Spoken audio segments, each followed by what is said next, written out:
भारतीय संगीत विश्वावर अमिट ठसा उमटवणाऱ्या ज्येष्ठ पार्श्वगायिका आशा भोसले यांचे रविवारी मुंबई येथे निधन झाले. त्यांच्या निधनाने संगीत क्षेत्रावर शोककळा पसरली असून देशभरातून श्रद्धांजली वाहिली जाते. त्या वयाच्या उत्तरार्धात होत्या. आशा भोसले यांचे कराड तालुक्यातील चोरे गावाशी विशेष जिव्हाळ्याचे नाते. हेच त्यांचे सासर असून भोसले कुटुंबियांशी त्यांनी आयुष्यभर स्नेह आणि आपुलकीचे संबंध जपले.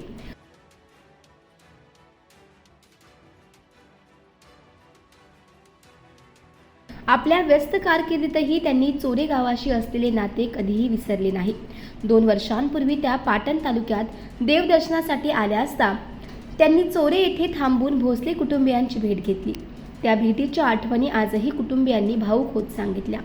चोरे येथील भोसले कुटुंबियांनी नव्याने बांधलेल्या घराला भेट देण्याची त्यांची इच्छा होती. घर पूर्ण झाल्यावर पुन्हा नक्की येईल असं त्यांनी सांगितलं. मात्र त्यांच्या अकस्मात निधनामुळे ही इच्छा अपूर्णच राहिली, अशी भावना कुटुंबियांनी व्यक्त केली.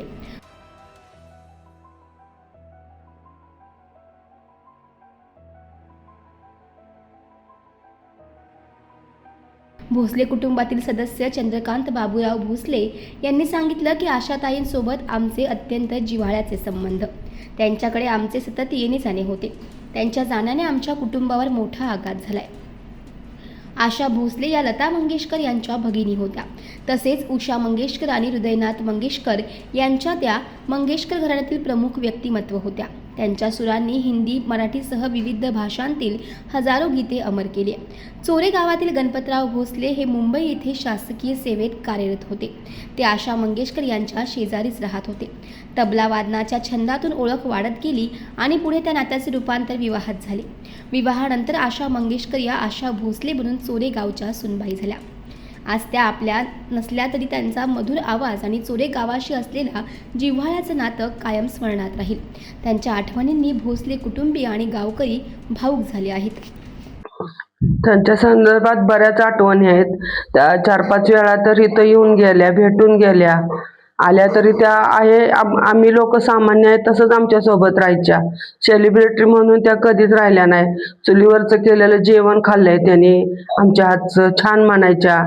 त्यांच्या सुनबाईंना पण अंड्याची पोळी वगैरे भाजलेली खूप आवडलेली मुलाला, चुलीवरची. आणि विशेष म्हणजे त्यांनी आम्हाला खूप सहकार्य केलं. आम्हाला शेतीत मदत केली. आमची ज्या वेळेला लग्न असतील त्यावेळेला आम्हाला प्रत्येकाला मंगळसूत्र त्याने आम्हाला प्रत्येकाला दिलेलं आहे. मंगळसूत्र लग्नात त्यांनी भेट दिलेलं आहे. तसं त्याने आमच्यासाठी म्हणजे फक्त आमचं नाव आहे भोसले म्हणून, पण त्याने आमच्यासाठी भरपूर केलंय. माझं नातं त्यांच्याशी, मी त्यांचा पुतण्या, त्यांच्या 2 नंबरच्या दिरांचा मुलगा. आम्ही त्यांना काकू बोलतो.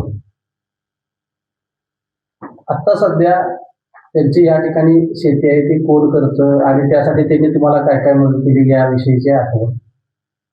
त्यांनी आम्हाला विहीर काढून दिली, पाईपलाईन करून दिली, सगळी शेती डेव्हलप करून दिली. आणि आम्हाला सांगितलं ही जमीन आहे ना ती तुम्ही खावा, माझं काही म्हणणं नाही, येऊन जाऊन राहते मी.